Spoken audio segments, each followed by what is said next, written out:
The Jaguar Pause. Picture a dachshund furiously barking at a lion bear, at this huge, noble, shaggy dog, this mountain dog, roughly 5 times the size of the dachshund.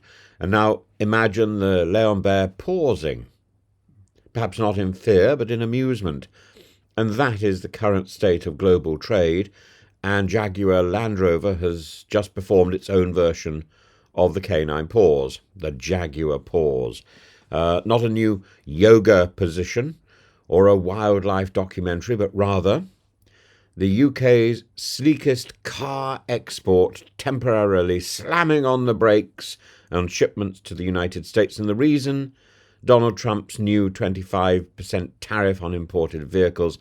And so, in response to the bite of protectionism, the big dog stops mid-prowl.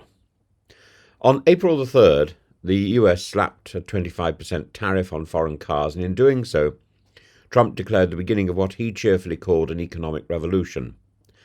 Most revolutions involve barricades, slogans, and an overthrow of elites, and this one features vintage tariffs, supply chain panic, and a 5.5% drop in the Dow. Trump insists that it's all to make America great again, a phrase that increasingly feels like the slogan for an economic siege.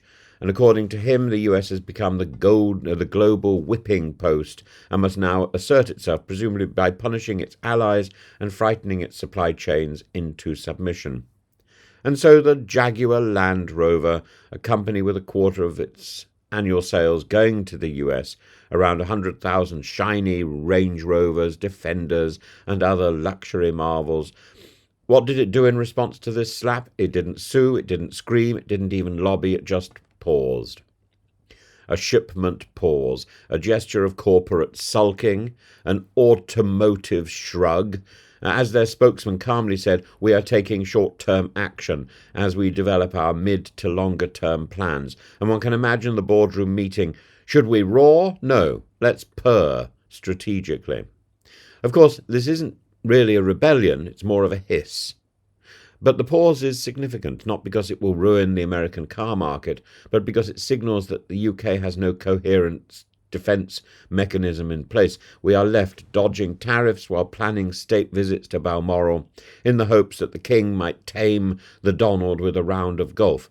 Actually, I don't think the King plays golf, but he could always delegate that to Prince Andrew, who I'm sure has a certain amount of media cachet to exhibit and flaunt. And meanwhile, the global markets are having their own nervous breakdowns. The FTSE 100 dropped nearly 5%, Italian markets fared worse, and even Nintendo postponed its pre-orders for the Switch 2.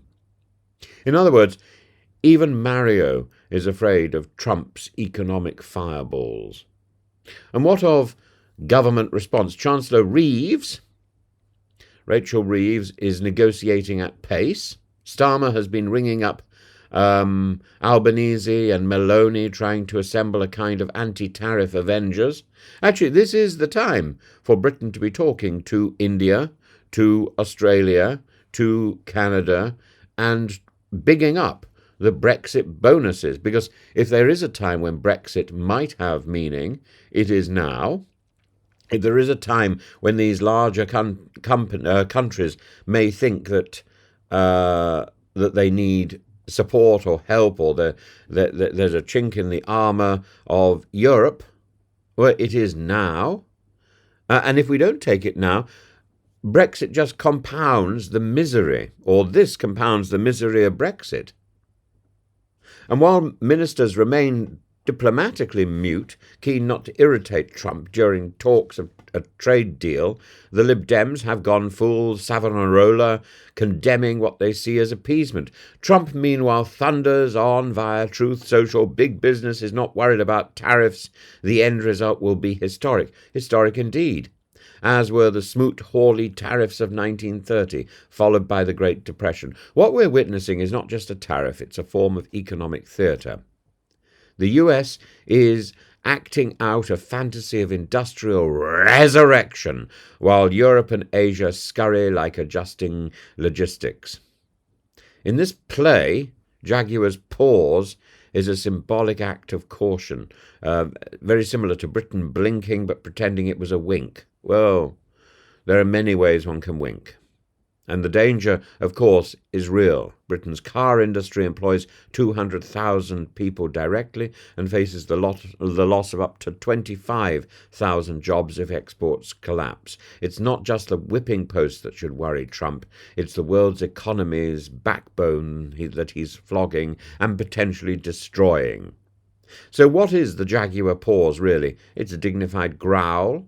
It's a pause that says, we notice your tariffs, we notice your tantrum, and we're not amused. Well, it may be brief, it may be largely symbolic, but in an era where diplomacy is conducted through tariffs and tweets, even a luxury brand must take a stand if only for a month. In the end, the question remains, will this economic barking match escalate into a full-blown trade war, or will someone, perhaps at Balmoral, over a dram of whiskey and a hum of bagpipes, whisper sense into the lion's ear? Until then, the Jaguar pauses, and the world watches.